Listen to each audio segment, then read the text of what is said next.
Nehul sir यांना विनंती करतोय की आपण माननीय पोलीस अधीक्षक मॅडम यांचं या ठिकाणी स्वागत करायचं आहे। योग्य वेळी पावसाचंही आगमन या ठिकाणी झालंय। या ठिकाणी फिट इंडिया मोहीम अंतर्गत आम्ही एक 10 किलोमीटर सायक्लोथॉन रायगड पोलिसांनी ऑर्गनाइज केलेला आहे। याच्यात कर्जत खोपोली या भागातले नागरिकांनी आणि मुलांनी खूप चांगला प्रतिसाद दिलाय, त्याच्याबद्दल मी त्यांचा आभार मानते।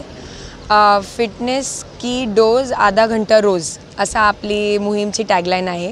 आजकालची जेन अल्फा आणि जेन झी जे आहे ते कुठलीही गोष्ट चांगली वाटली तर खूप डोप आहे असं म्हणतात। तर आमच्याकडून हे प्रयत्न आहे की डोपच्या जे डोपामाइन आहे ते तुम्हाला फिजिकल ॲक्टिव्हिटी सायकलिंग आणि रनिंग करून पण भेटू शकत आणि तो डोपामाइन तुम्हाला ह्या माध्यमातून घेतला पाहिजे, ना की मोबाईल फोन किंवा दुसरी कुठली जे इंटॉक्सिकेंट्स असतात त्यांच्याकडनं। कर्जत आणि खालापूर विभागने खूप चांगलेपणे याचं ऑर्गनायझेशन केलेलं आहे, त्याच्याबद्दल मी त्यांचंही अभिनंदन करते।